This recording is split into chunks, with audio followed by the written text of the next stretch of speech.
한쪽은 무시를 하고 한쪽은 무시를 당하는 관계의 패턴을 보이는 경우. 그럼 무시하는 쪽, 무시당하는 쪽 누가 문제일까요? 안녕하세요. 심리상담연구소 마인의 이화연입니다. 이번 시간에는 사연을 주신 부부의 고민에 대해 얘기해 보려고 해요. 계속 상대방한테 무시를 당하는 것 같다고 호소하셨는데요.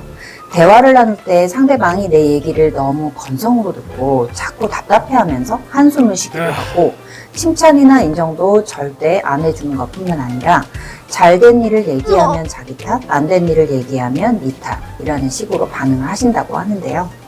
더 걱정이 되는 건 자신이 점점 상대방의 이런 태도에 체념하다 못해 익숙해지는 것이라고 하셨어요. 무시하는 쪽, 무시당하는 쪽 누가 문제일까요? 둘 다 문제가 아닐까요? 맞아요. 먼저 내가 왜 무시를 당하고 있는 걸까를 생각해 볼게요.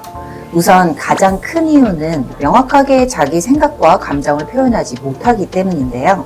사소하게 점심 뭐 먹고 싶냐를 고민할 때도 글쎄 당신은 뭐 먹고 싶은데 그걸로 하자 라고 하거나 싫으면서도 상대방이 원하는 것 같으면 자기도 좋다고 대답할 때가 많아요. 뭔가 표정은 애매한데 겉으로는 좋다고 대답하는 분을 보신 적이 있을 거예요. 사연자님도 생각해보니 자기 주장을 제대로 못하는 것 같다고 하셨어요. 어떤 분들은 이런 자기 행동에 대해 선택장애가 있다고 하면서 가볍게 넘기기도 하는데요. 선택장애가 상대방의 생각이나 감정에 영향을 많이 받고 흔들리고 그래서 지나치게 눈치를 보기 때문은 아닐까를 좀 더 진지하게 생각해 보셔야 해요. 그리고 사연자님은 상대방으로부터 너는 왜 네 의견이 없냐는 말도 자주 들었다고 하셨는데요. 상대방과 진지한 대화를 나눌 때도 상대방의 생각이나 의견에 마치 자기 의견이 없는 것처럼 따르기 때문이죠. 왜 그럴까를 그 이유를 잘 들여다보면 갈등 상황을 피하고 싶기 때문인데요. 특히 상대 의견에 반대 의견이거나 반대의 취향일 때 혹은 상대방한테 서운했거나 화가 나는 등의 부정적인 감정이 일어날 때 솔직하게 표현을 안 하고 괜찮은 척 하는 거죠. 어릴 때부터 부모님의 부부싸움을 많이 겪었던 경우에 이럴 수 있는데요. 부모님이 갈등이 일어나면 무조건 폭력적인 싸움으로 갔었다면 아이에겐 그것 자체가 너무 큰 재앙과도 같아서 인간관계에서의 갈등은 곧 재앙이라는 신념이 만들어졌을 거예요. 그래서 성인이 돼서도 자기도 모르게 갈등을 회피하게 되기도 하죠. 재앙에 대한 두려움이 저절로 작동하는 거죠. 선생님, 그렇다면 자기 주장을 분명하게 하는 태도가 필요할 것 같은데요.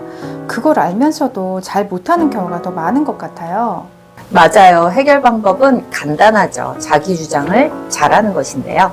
그걸 실천하기가 참 어렵죠. 그래서 실천을 하기 위해서는 첫째, 자기 주장을 하지 못하는 이유를 찾아보세요.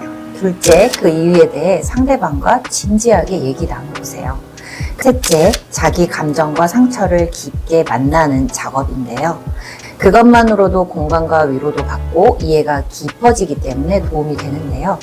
그러면서 대화할 때 상대방이 내가 자기 주장을 할 수 있도록 어떻게 도와줄 수 있을지를 함께 찾아보는 것도 좋아요. 상대방이 정말로 좋은 건지 다시 질문을 해준다거나 좀 더 기다려준다거나 하는 방법이 있겠죠. 내가 부정적 감정을 표현하려고 하면 갈등을 일으켜서 재앙이 올까봐 너무 큰 두려움이 느껴지는구나 라는 것을 나의 일부로 인정하는 것으로부터 시작돼요.